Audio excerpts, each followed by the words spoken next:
Glória a Deus. Glória a Deus. Aleluia. Tome os seus lugares.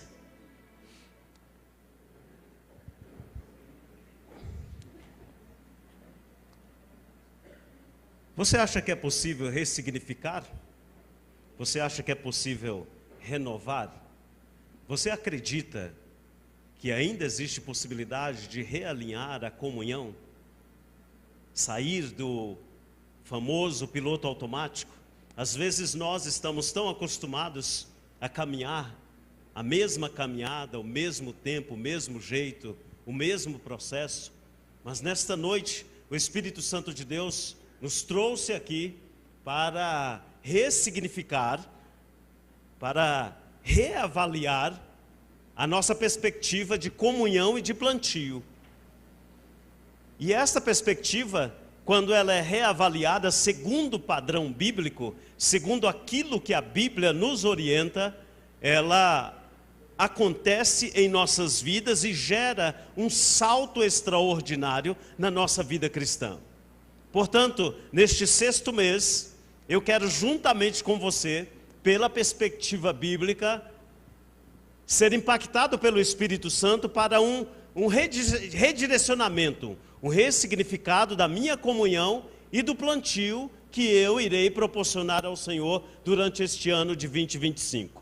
Na época de Jesus havia uma família muito rica, e aquela família tinha um herdeiro, era uma família sacerdotal. Aquele herdeiro possivelmente seria o próximo sacerdote daquela família. Mas aos 19 anos aquele rapaz optou por seguir a seita dos fariseus. E ele então deixou o seu sacerdócio e começou a seguir as orientações daquela seita que era a seita dos fariseus. Aos 26 anos, pela proeminência e pela família bastarda que ele pertencia, ele foi levado a Roma. Chegando a Roma, foi recebido nada mais, nada menos do que por Nero, o imperador, o máximo da autoridade que existia naquela época.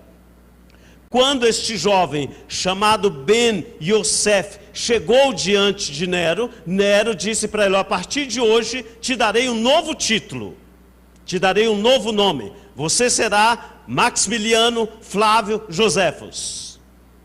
E então ele recebeu não apenas um título, mas ele recebeu também uma autonomia. Ele seria agora o comandante geral pela região da Galileia. E com aquele título, com aquela autoridade, com aquele novo ressignificado da sua vida, ele volta para Jerusalém. Alguns anos depois, agora como comandante em Jerusalém, alguns anos depois, o batalhão romano, com mais de 60 mil soldados, chega para invadir aquele território da Galileia. E naquele território estava Jerusalém. E lá estava Flávio Joséfos, agora sendo comandante daquela regional. Pois bem, depois de 47 dias de guerra, 47 dias de batalha, Jerusalém cai nas mãos dos romanos. E então este comandante, Flávio Joséfo, juntamente com outros 39 combatentes, entram em uma caverna. Quando eles entram naquela caverna, para esconder, eles fazem a opção de ter uma morte com honra, porque eles eram judeus e não podiam suicidar-se. Então eles combinaram: olha, como nós estamos em 40, faremos duplas e cada um mata o outro simultaneamente. E assim o plano foi executado. Após 39 duplas, aliás, após 19 duplas se matarem, chegou a questão de Flávio Joséfo. E Flávio Joséfo era um conhecedor, e ele então começou a argumentar com o seu par. E disse: olha, nós não precisamos morrer, vamos nos entregar para Roma, não vamos nos matar. E assim eles fizeram, eles se entregaram a Roma. Se entregaram àqueles que estavam agora com o poder e com a autoridade. Eles não se mataram, e Flávio Joséfo foi conduzido ao Império Romano. E Flávio Joséfo então começou a escrever o que nós conhecemos hoje como a história do judaísmo. A vida de Flávio Joséfo foi totalmente ressignificada, porque ele foi um historiador que conviveu como testemunha ocular do que Jesus passou, do desenvolvimento do cristianismo, na primeira década do cristianismo. Ele tem a história dos judeus, e isto é estudado em todas as academias. Por quê? Porque Flávio Joséfo, um dia, naquele momento, na caverna, optou pelo ressignificado da sua vida. E hoje, o Espírito Santo trouxe você aqui para ressignificar a sua comunhão com Deus. O Espírito Santo trouxe você aqui para ressignificar a sua comunhão em relação ao plantio. E é importantíssimo isso, sabe por quê? Esta história que eu acabei de mencionar aconteceu exatamente no 6º mês. E é o mês do calendário judaico, o mês de Elu. Este mês é conhecido como sendo o mês da tribo de Judá. O mês da tribo de Judá, o mês do leão, o mês que o Deus Todo-Poderoso envia o seu Santo Espírito. Mas este mês também, de acordo com o calendário judaico, ele é conhecido como o mês da tristeza, o mês da angústia, da solidão. Mas ao mesmo tempo, este mês é conhecido como o mês da alegria, o mês da celebração. Por que o mês da tristeza? Porque a história judaica tem momentos horríveis. Por exemplo, o Templo de Salomão. O Templo de Salomão foi construído com uma suntuosidade, com maravilha, ciência. O Templo de Salomão recebera do próprio Deus a visitação, recebera a glória de Deus. Mas 34 anos depois desta grande celebração, o que aconteceu? O templo começa a ser profanado. E profanado de forma realmente horrível. E depois Zorobabel, depois este templo, ele é basicamente destruído. E isto causou um impacto, uma tristeza muito grande entre os judeus. E o templo foi destruído exatamente no 6º mês. Por isto é considerado um mês da tristeza. Esdras e Neemias reconstruíram este templo juntamente e sob a orientação de Zorobabel. Então começou-se novamente a servir ao Senhor em um templo. Mas 500 anos se passaram e no ano 70, este templo, que não era tão suntuoso, novamente foi destruído pelo Império Romano. E isto causou tristeza aos judeus. Tanto é que Jesus, no seu ministério, profetizou a destruição daquele templo, e de fato o templo foi destruído de tal maneira que a única coisa que sobrou são as muralhas da lamentação, que está lá até hoje, conhecido por nós como o Muro das Lamentações. O 6º mês é o mês de tristeza. No 6º mês também ocorreu uma das maiores barbaridades do tempo moderno, o Holocausto. O Holocausto começa exatamente no 6º mês, onde mais de 6 milhões de judeus começam agora a ser massacrados, destruídos. O 6º mês é extremamente especial para os judeus, este mês de Elu. Mas o 6º mês também é especial para nós. Por quê? Porque ressignificar significa renovar. Ressignificar significa ter uma nova direção, um novo pensamento, uma nova atitude, uma nova prática. E esta prática nos leva a celebrar. Por isso o 6º mês também é um mês de celebração. É o mês que celebra os casamentos judaicos. É o mês em que você une os propósitos. É o mês que você começa a olhar por uma nova perspectiva. É o mês que você agradece a Deus e começa uma nova jornada junto com a pessoa a qual você ama. Por isto e por esta razão tão especial, Jesus inicia o seu ministério no 6º mês, em uma festa de casamento, celebrando a vida, celebrando a alegria. Esta foi a primeira manifestação ministerial de Jesus. Ali naquele casamento faltava o vinho, e Jesus esteve ali e trouxe a alegria para aquele ambiente.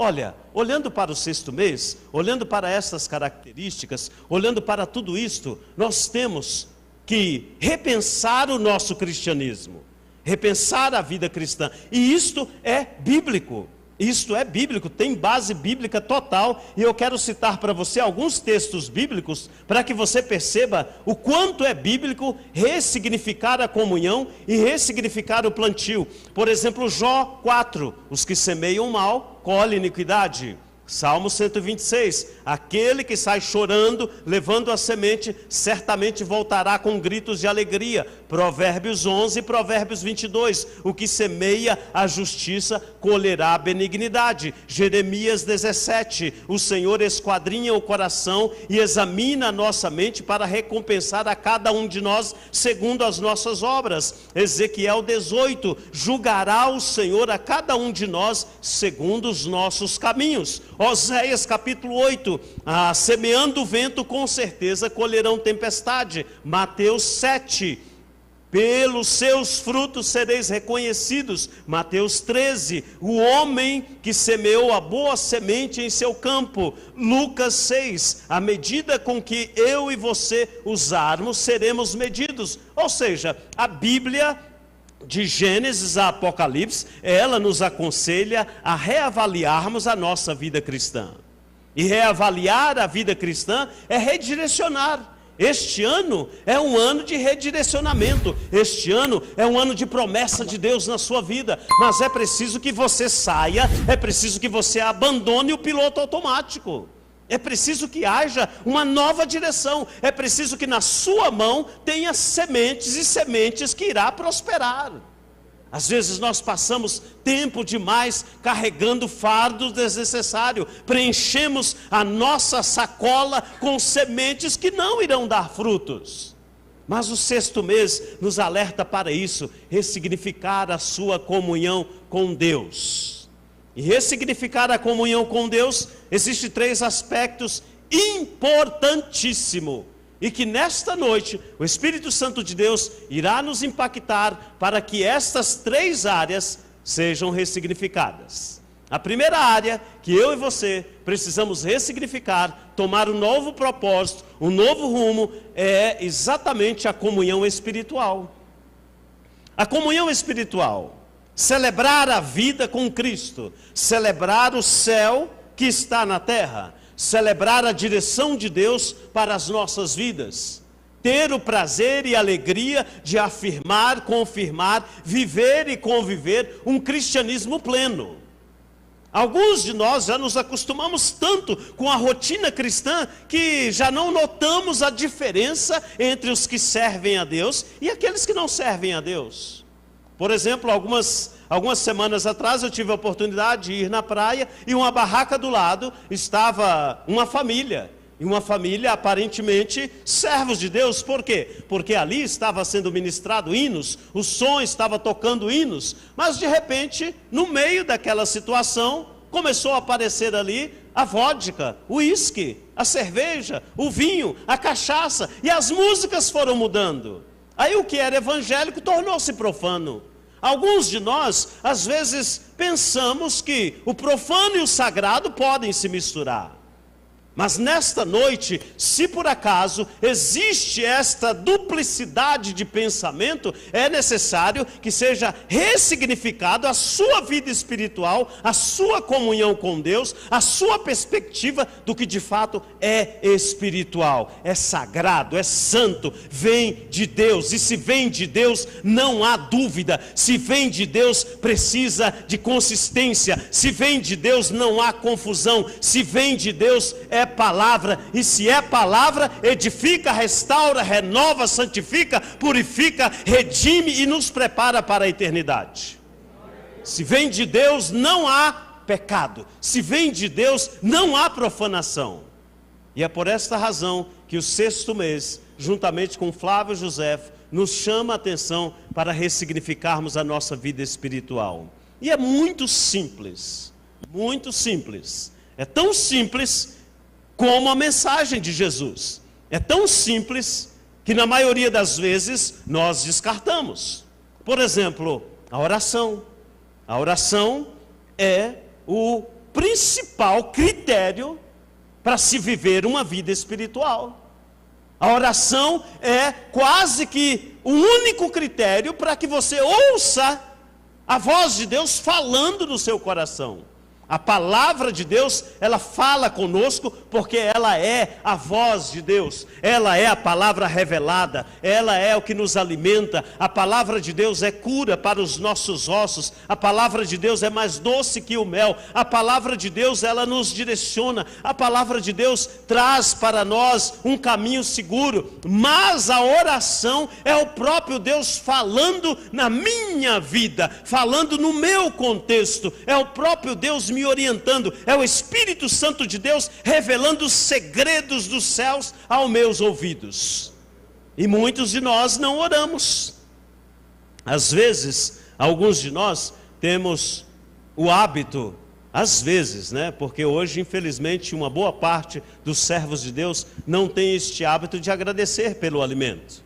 Na hora da refeição, a vida é tão rápida, tão dinâmica, a vida é tão acelerada, que não há como parar e dizer: Senhor, obrigado por este alimento, obrigado pelas mãos que providenciaram, obrigado pela força do trabalho, obrigado, Senhor, porque se não for as tuas mãos, eu não estaria com este alimento na minha mesa. A oração, ela quebranta o coração de Deus, e é necessário que você redirecione a sua vida espiritual. Não chegue ao ponto de descer a caverna para orar. Não chegue ao ponto de a morte bater na sua alma e você ir orar, mas comece redirecionando a sua vida de oração. Tenha um propósito de oração, tenha um tempo especial de oração. Feche a porta do seu quarto, entre e celebre ao Senhor com oração. Redirecione a sua vida espiritual, começando pela oração. Ore, ore, ore, ore mais. Quer ter vitória? Ore, ore, tenha comunicação com o Senhor. Pare de ficar falando com as redes sociais. Pare de ficar celebrando o WhatsApp, celebrando o Instagram. Dobre os seus joelhos e redirecione a sua vida de oração. Isto é ressignificar a sua vida cristã, é ressignificar a sua perspectiva. Esta é a primeira característica de um ressignificado da vida espiritual. A segunda característica, mesmo nesta expectativa, nesta perspectiva, é conhecer a palavra de Deus. Conhecer, alimentar, usufruir, amar, desejar, querer, buscar, se colocar dentro da palavra de Deus. Através da leitura, através do devocional, através da palavra ministrada. Sabe, quando nós olhamos os salmos, nós observamos que o Senhor exalta o poder da palavra. Quando nós observamos provérbios, entendemos que o conhecimento, a prudência, o discernimento, a orientação, o conselho, a atenção de Deus está através da palavra aos nossos corações. Quando olhamos em Gênesis, nós observamos que o próprio Deus desce e conversa com a humanidade ali através de Adão e Eva. Quando nós observamos ali no Êxodo, nós olhamos o Senhor direcionando o povo através da palavra. Quando nós observamos a ação e o ministério, o chamado de Moisés, foi através da palavra que Deus direcionou aquele povo. E hoje não é diferente, é a palavra de Deus quem nos direciona. Se for contrário a isso, você precisa redirecionar o seu cristianismo. Ah, pastor, não tenho tempo para ler a palavra. Então você não tem tempo para a saúde, porque a palavra de Deus é saúde para os meus ossos. E você sabe o que tem dentro dos seus ossos? Glóbulos vermelhos, glóbulos brancos. Você tem vida, você tem o sangue sendo produzido. E a palavra de Deus, quando é observada, quando é praticada, ela redireciona a minha vida física com saúde, com paz, com prosperidade, com encaminhamento, com direção. E olha, não precisa começar a sofrer para começar a ler a palavra de Deus, mas você tem que redirecionar o seu propósito em relação à palavra de Deus. Aqui há prosperidade. Esta é a palavra que prospera. Provérbios capítulo 3 deixa isso muito claro. Aquele que encontra, aquele que atende, aquele que busca, aquele que ama, aquele que pendura a palavra no pescoço e no coração, aquele que vive a palavra, ele encontra um tesouro mais precioso do que as preciosas pedras. Um tesouro mais precioso do que o ouro fino. Às vezes nós encontramos servos de Deus, homens e mulheres, com uma pobreza tremenda. Não pobreza financeira apenas, mas uma pobreza de alma, uma pobreza de ausência de alegria, uma pobreza de espírito. E você olha para um servo de Deus e pensa: misericórdia, onde este homem, esta mulher encontrou tanta tristeza?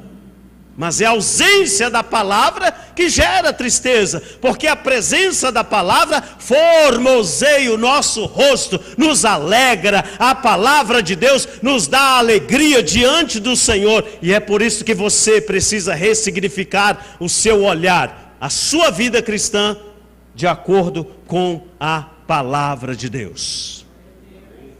Redirecione a sua vida, faça um teste, faça um experimento. Coloque um propósito.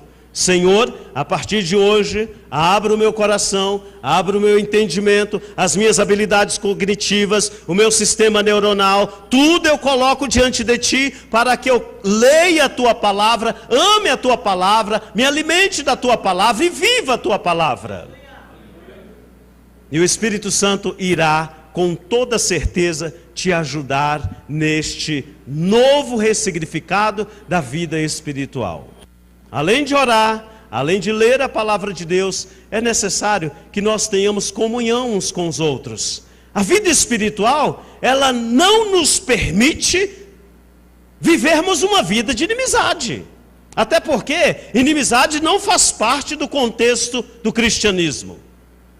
Eu não gosto daquele irmão, eu não gosto daquela irmã. Porque aquele irmão, não vou com a cara dele. Tenho novidade para você: este irmão que não vai com a sua cara, ou você que não vai com a cara do irmão, é o irmão que irá morar no céu junto com você. Então é necessário ter comunhão, koinonia, convivência. A vida cristã, ela é estabelecida por Jesus Cristo, amando e nos ensinando a amar uns aos outros, suportar uns aos outros, aceitar uns aos outros, estender a mão uns aos outros. Não existe cristianismo sem koinonia.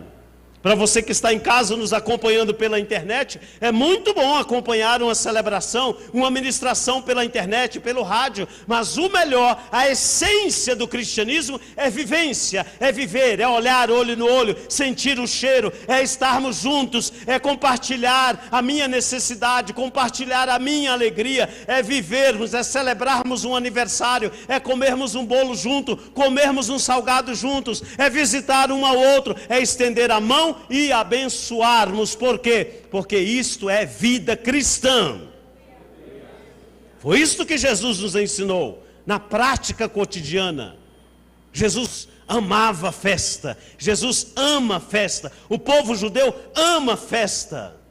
E nós, a igreja do Senhor Jesus Cristo, a noiva do Cordeiro, aquela que é lavada, remida, aquela que tem um preço, aquela que foi comprada, não com ouro e nem com prata, mas fomos comprados com o sangue de Jesus Cristo, nós amamos vivermos em comunhão uns com os outros. Se por algum motivo você ainda não experimentou esta comunhão, hoje o Espírito Santo, nesta noite, irá redirecionar, ressignificar a sua vida cristã através da comunhão espiritual. O Senhor irá em muito fortalecer a sua vida de oração. O Senhor irá em muito fortalecer o desejo que você tem pela palavra. O Senhor irá abrir a via da comunhão, da koinonia. Não haverá servos de Deus antipáticos, não haverá servos de Deus que tenham barreiras de se comunicar. Por quê? Porque o Espírito Santo de Deus habita em nossos corações e nós convivemos uns com os outros. Esta é a primeira perspectiva que o sexto mês, o mês considerado pelos judeus de tristeza e alegria, traz para nós. nós precisamos, na tristeza, na alegria, na riqueza, na pobreza, nós precisamos servir ao Senhor. E servir ao Senhor é vida de oração, é vida de leitura, é comunhão, é santidade, é separação. Não existe possibilidade de chegarmos ao céu com a vida carregada de pecado, porque no céu não entra pecado. Nós precisamos entender que viver Cristo é viver de uma forma plena e dinâmica a vontade do Senhor em nossas vidas. E quando assim fazemos, nós somos desafiados a um segundo nível de ressignificação, que é o ressignificado pessoal. Muitas vezes, nós encontramos homens e mulheres, servos de Deus, que têm Jesus Cristo no coração, mas que vivem um desprezo total pela sua própria vida.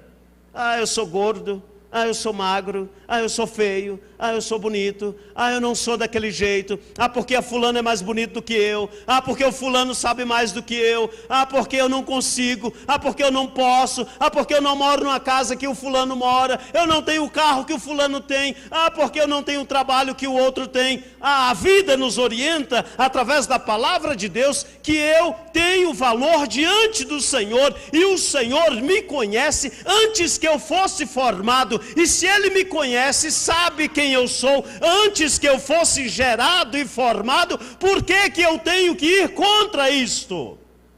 Eu sou templo do Espírito Santo, você é morada do Espírito Santo, você é morada do Altíssimo, e você precisa entender que Deus precisa de você desse jeitinho que você está. Mas é claro que neste ressignificado, precisamos entender, como templo do Espírito Santo, que precisamos cuidar do templo do Espírito Santo. E este cuidado é um cuidado físico mesmo. É o cuidado físico. É você conhecer as suas emoções, conhecer os seus sentimentos, saber as suas habilidades, saber também aquilo que você não é tão bom, reconhecer que pode melhorar. É você pensar em uma reeducação alimentar, é você ter e pensar e organizar uma vida de exercícios. Eu fico encabulado porque tem alguns irmãos que moram do lado da padaria, 2 casas depois da padaria, aí ele tira o carro da garagem e vai para a padaria, para o carro na frente da padaria. Eu fico admirado com isto. Na nossa igreja, nós temos alguns colegas de ministério, o estacionamento da igreja é longe, dá mais ou menos uns 400 metros. E aí, os nossos colegas precisam ir até o estacionamento, pega o carro, vai lá e volta. E eu falo, gente, mas é 100, 200 metros. Às vezes nós nos tornamos tão marasmo, pegamos uma vida tão diferente, que não temos assim nenhuma força de vontade para caminhar.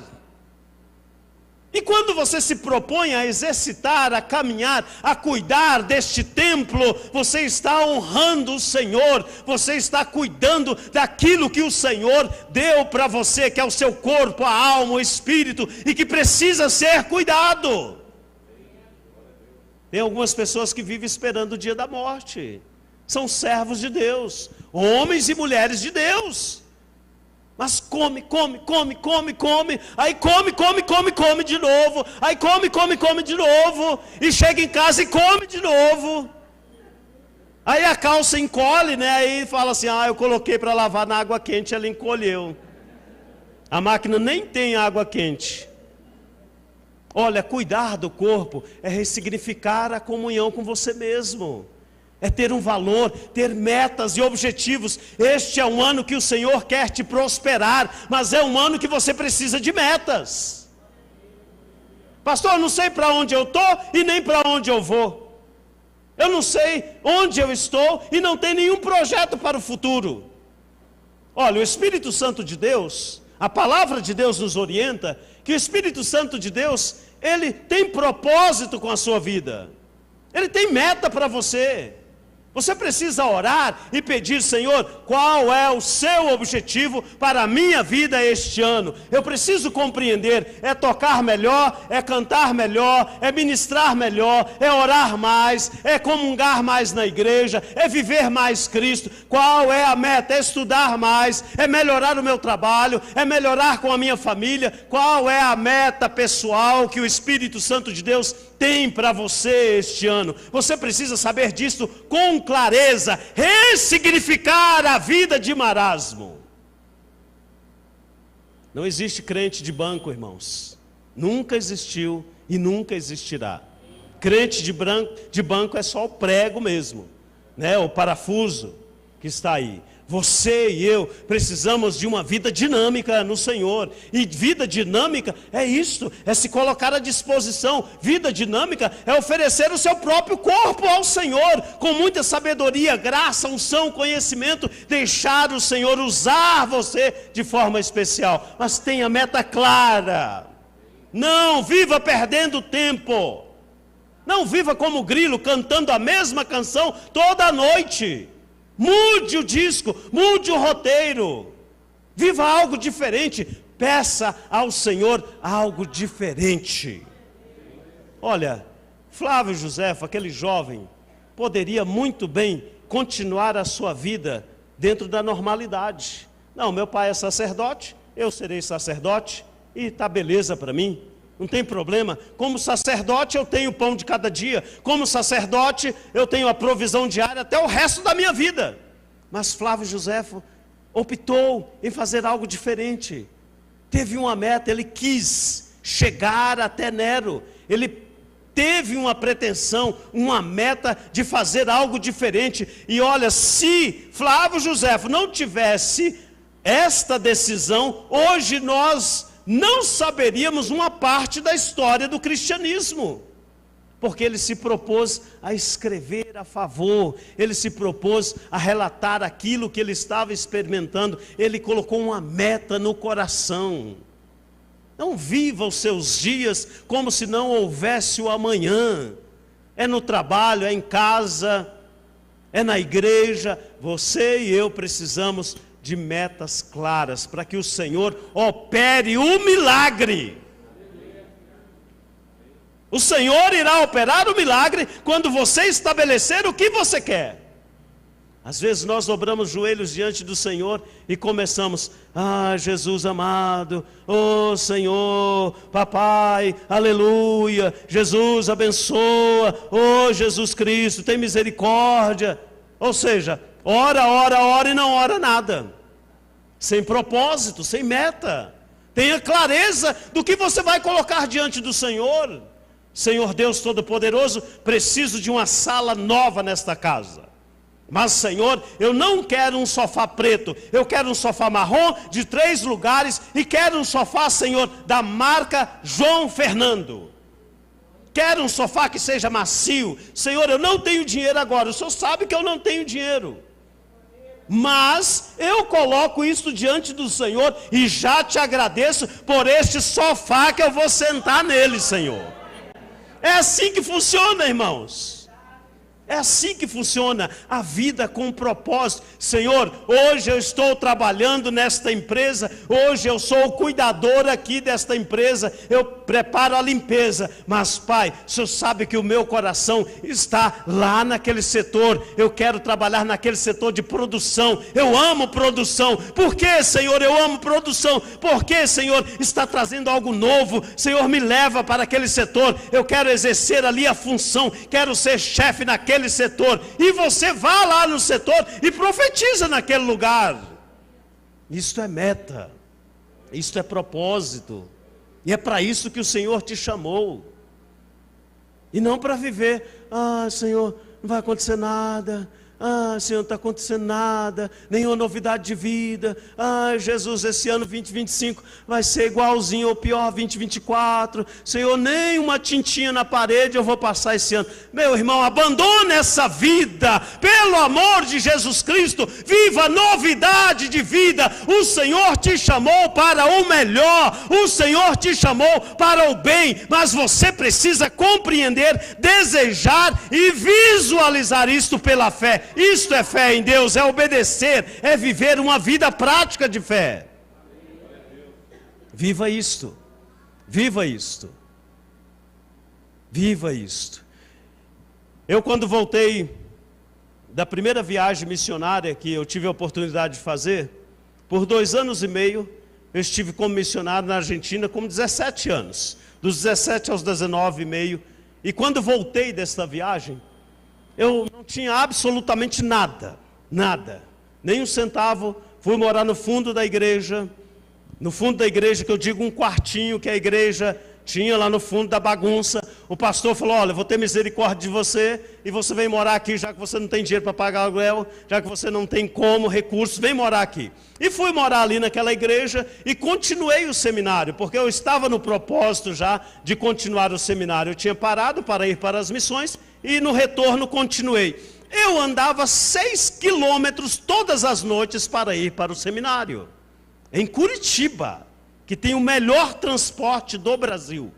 Mas se você não tiver dinheiro, você não anda de ônibus. E eu não tinha dinheiro. Eu ia a pé para o seminário. Quando foi um dia, retornando do seminário, chegando na igreja, 11 horas da noite, eu reclamei, falei: Senhor, poxa vida, estou indo para a tua casa, estudar a tua palavra, estou indo aprender da tua palavra, e estou indo a pé, Senhor, está errado isto. E o Senhor disse para mim: olha para baixo. E eu olhei para baixo, e o Senhor falou: o que o senhor vê? O que você está vendo? Eu disse: estou vendo as minhas pernas. E ele disse: é para isso que eu te dei essas pernas fortes, linda, maravilhosa. Continue indo a pé, que a providência virá. Pois bem, a providência veio no outro dia. Uma irmã rica da igreja, uma irmã próspera, chegou para mim: ô irmão Edmar, eu quero abençoar o senhor, vou dar uma bicicleta para o senhor. Falei: glória a Deus, aleluia, Jesus. Irmão, vai lá pegar a bicicleta lá em casa. E eu fui animado. Pensa numa pessoa que visualizou uma Monarch barra circular, redondinha, uma bicicleta assim azul marinho, com tudo perfeitinha, tirando da caixa. E quando cheguei na casa da irmã, olha a surpresa extraordinária. A irmã falou assim: você está vendo aquele banheiro lá? Ela está lá no fundo, pega lá a bicicleta. Quando eu fui pegar a bicicleta, irmãos, 2 pneus, sem freio, só os 2 pneus, não tinha corrente. Pensa num negócio assim fora da realidade. Mas eu recebi aquela bênção, porque era a bênção que o Senhor tinha para mim naquele momento. Aí levei a bicicleta para a igreja, pedi ajuda de alguns irmãos, arrumei a bicicleta e usei essa bicicleta por algum tempo. Escondido, porque quando chegava na faculdade, eu saía mais cedo, chegava lá, escondia a bicicleta para ninguém ver que eu estava chegando de bicicleta. Mas era a bênção que o Senhor tinha para mim naquele momento. A partir daquela ação, eu comecei a orar de forma específica: Senhor, eu quero uma bênção plena. E alguns anos mais tarde, eu fui trabalhar, alguns meses mais tarde, eu fui trabalhar de auxiliar do servente de pedreiro. Olha que função maravilhosa. O que é auxiliar do servente de pedreiro? É a pessoa que limpa a obra. É a pessoa que tira a sujeira. E eu era a pessoa que estava ali, no 6º andar do prédio no centro, em Curitiba. Eu dobrei o meu joelho e falei: Senhor, aqui é um apartamento de 137 metros quadrados. É um apartamento que vem o sol e bate. Este apartamento dá condições para 2 garagens. E eu quero este apartamento aqui, Senhor. Eu orei naquele lugar, peguei um papel, à noite, cansado, e escrevi: Senhor, eu te agradeço pelo apartamento 603 do prédio Solar Natel, lá no bairro X, e te agradeço em nome de Jesus, amém. No outro dia fui trabalhar normal. Ganhei o apartamento no outro dia? Não, evidentemente que não.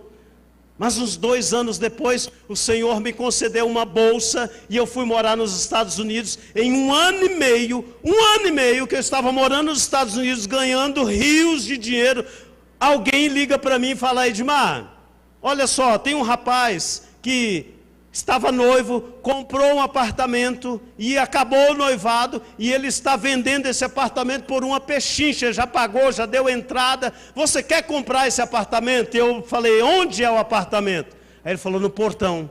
Aí eu falei: opa, que é o bairro que tem lá em Curitiba. Eu falei: opa, peraí, o apartamento é onde? É no bairro Portão. Fica perto de onde? Ah, fica aqui na Solar Natel. Eu falei: o prédio é o Solar Natel? É. Qual é o apartamento? Qual era o apartamento? 603, irmão. Paguei o apartamento em 1 ano. Paguei o apartamento à vista. Por quê? Porque houve um propósito. Faça um propósito diante do Senhor. Faça um propósito. Valorize, ressignifique a sua vida cristã. Não tenha medo de pedir algo grande para o Senhor, porque o Senhor é o Deus da providência. Ele é o Deus da providência, mas Ele precisa ouvir de você, Ele precisa entender que você deseja.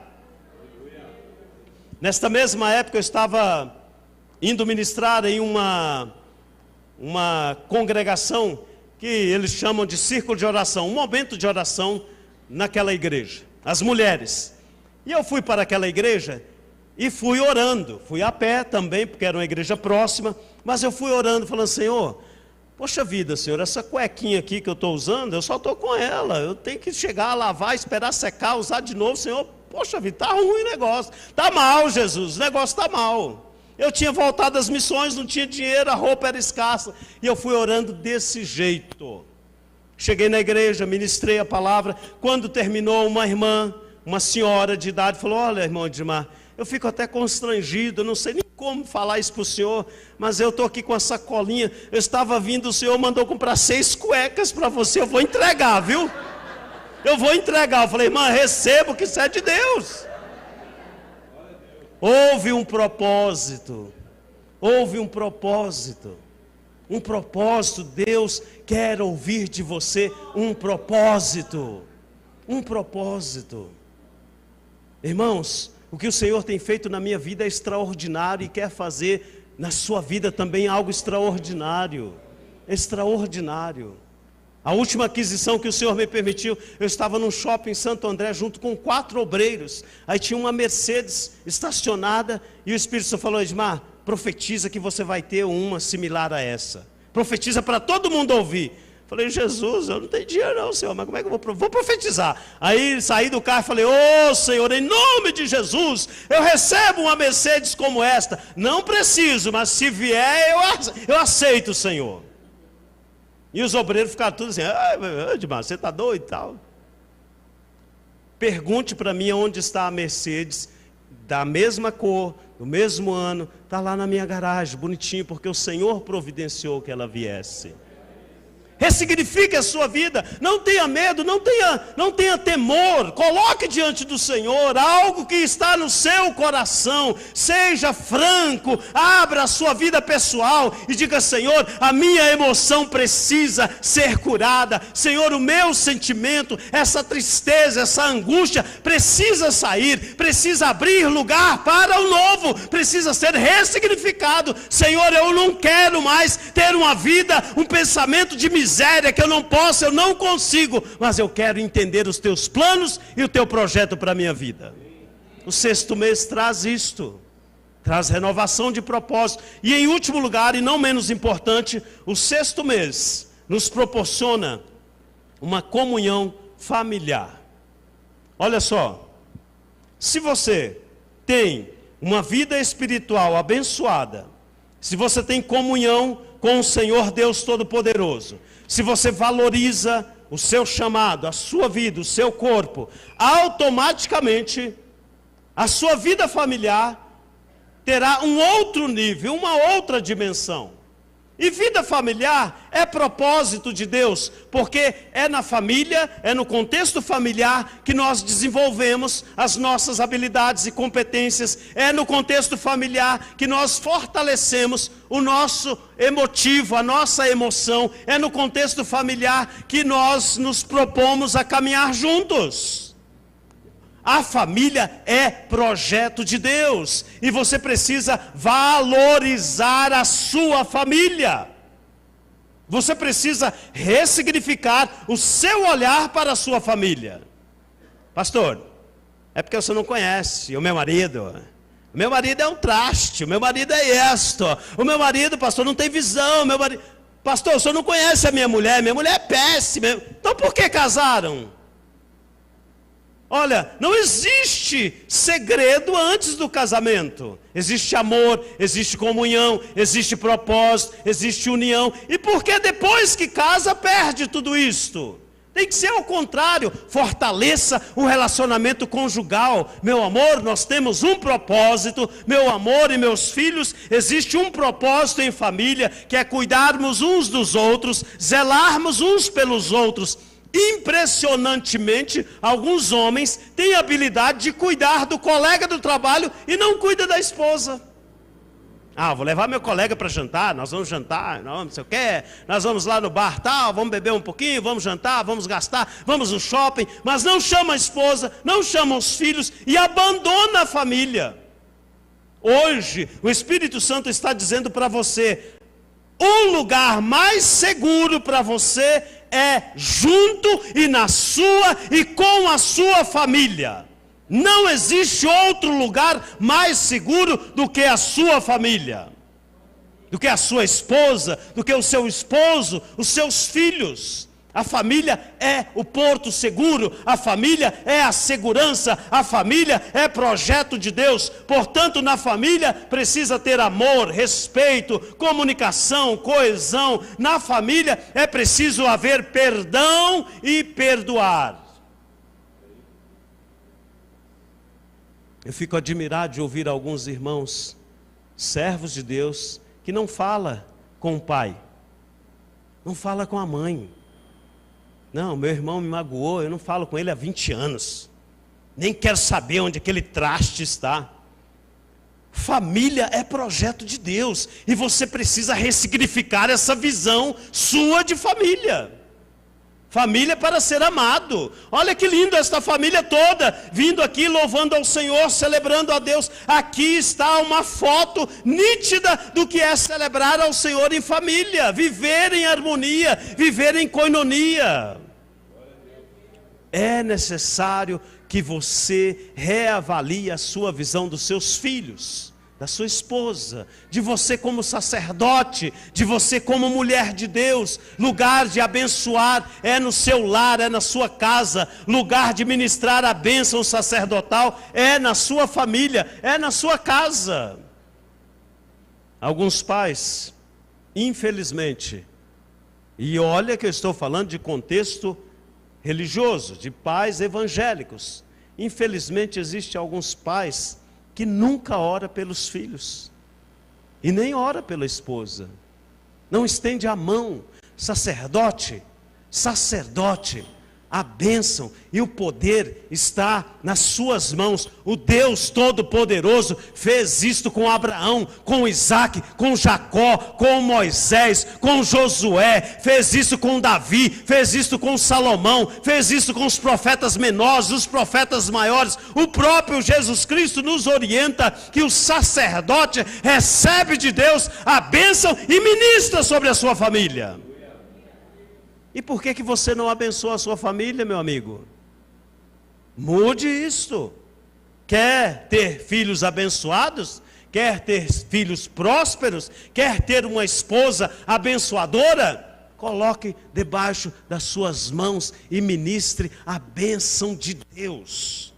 Senhor, é pelo poder da tua tua palavra, em nome de Jesus. Esta criança, fale o nome da criança, o José, Senhor, este meu filho amado, é bênção, é presente, e hoje eu mudo a história do José, em nome de Jesus. Eu declaro que o José será um servo abençoado, rico, próspero. O José terá uma família abençoada. Eu sou o pai, o sacerdote, e eu ministro a bênção sobre a sua vida, José. Talvez o José tenha 6 anos, talvez ele não compreenda, mas a sua palavra mudou totalmente a história da vida do José. Eu vivi isso há pouco tempo. Fomos visitar um irmão que é dono de um hospital, lá em Santo André. E ele disse: pastor, hoje eu tenho este hospital, hoje eu tenho uma clínica, hoje eu tenho uma casa boa, hoje eu tenho isso, tenho aquilo. Mas sabe como tudo isso começou? Eu disse: não, me conte. Ele falou: um dia, lá no interior, lá no fim, onde o Judas perdeu a bota, apareceu um pastor lá naquele lugar. E o meu pai não era crente, a minha mãe não era crente, mas aquele pastor orou por nós. Meu pai aceitou Jesus, minha mãe aceitou Jesus, e aquele pastor olhou para mim, eu com o meu calçãozinho sujo, rasgado, sem camisa, descalço. O pastor olhou para mim e falou: filho, hoje, em nome de Jesus, eu ministro uma palavra de prosperidade na sua vida. Você será um médico abençoado. Deus usará você na área da saúde. Você terá hospital e o Senhor irá te enriquecer muito. Ele não entendeu nada, porque tinha 4, 5 anos de idade. Mas a sua mãe guardou aquilo, seu pai guardou aquilo. E começaram a orar: Senhor, aquela palavra daquele pastor, ele é homem de Deus, ele não é homem, ele não mente. Então cumpra o propósito. Ele ganhou uma bolsa, depois do ensino médio, ganhou uma bolsa, fez medicina, e hoje a promessa de Deus se cumpre na vida dele, através do contexto familiar. Redirecione a sua visão de família. E esta é a palavra de Deus para você nesta noite. Esta é a palavra de Deus para você neste 6º mês. Não importa a tristeza, não importa a alegria, a promessa de Deus permanece para sempre, na sua vida espiritual, na sua vida física e na sua vida familiar. Vamos de pé, em nome de Jesus.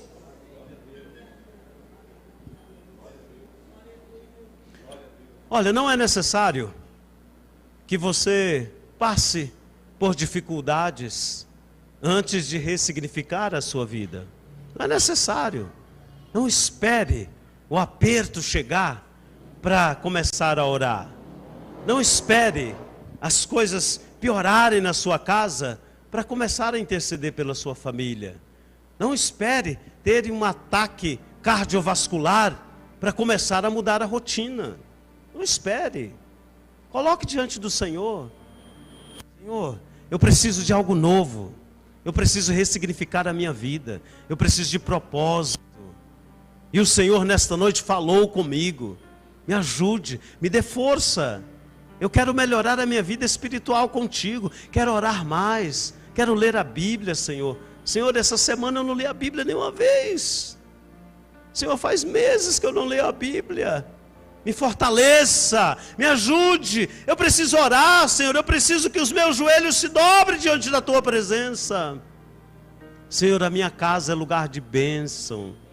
A minha casa é lugar da tua presença.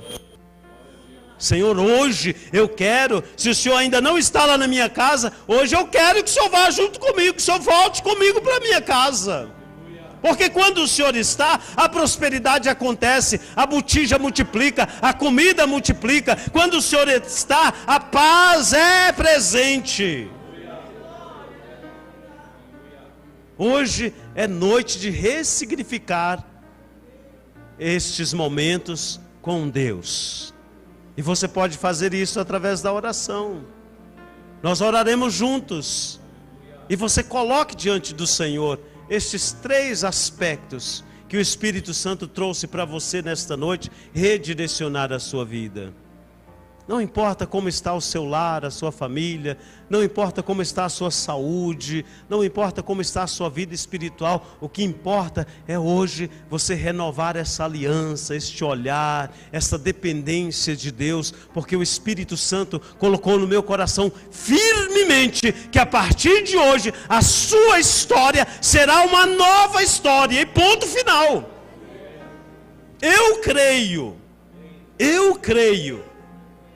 Eu creio, porque a palavra me dá esta autonomia para acreditar por você, que o Espírito Santo fará algo inovador na sua vida. Você não será o mesmo a partir de agora. Seu coração irá desejar a palavra, a sua alma será incomodada pelo Espírito e você irá buscar o alimento na palavra. A oração fará parte do seu dia a dia. Você irá valorizar, agradecer a Deus: Senhor, obrigado por este cabelo tão lindo. Senhor, é cacheado e é lindo, é maravilhoso. Senhor, obrigado por essa barriguinha tão preciosa que eu cultivei durante os anos. Agradeça a Deus pelo que você é, pela habilidade. Agradeça a Deus pela sua família, pelo projeto de Deus na sua vida. Eu quero pedir ao pastor que ore conosco como pastor, como nosso pastor, como representante de Deus aqui nesta igreja. O pastor orará, ministrará bênçãos sobre as nossas vidas. E eu creio, e eu tenho certeza absoluta que você também crê, que esta noite foi o diferencial para a sua vida. A partir de hoje, a partir de agora, algo extraordinário começará a acontecer na sua vida. Amém, e em nome de Jesus agradeço por essa oportunidade.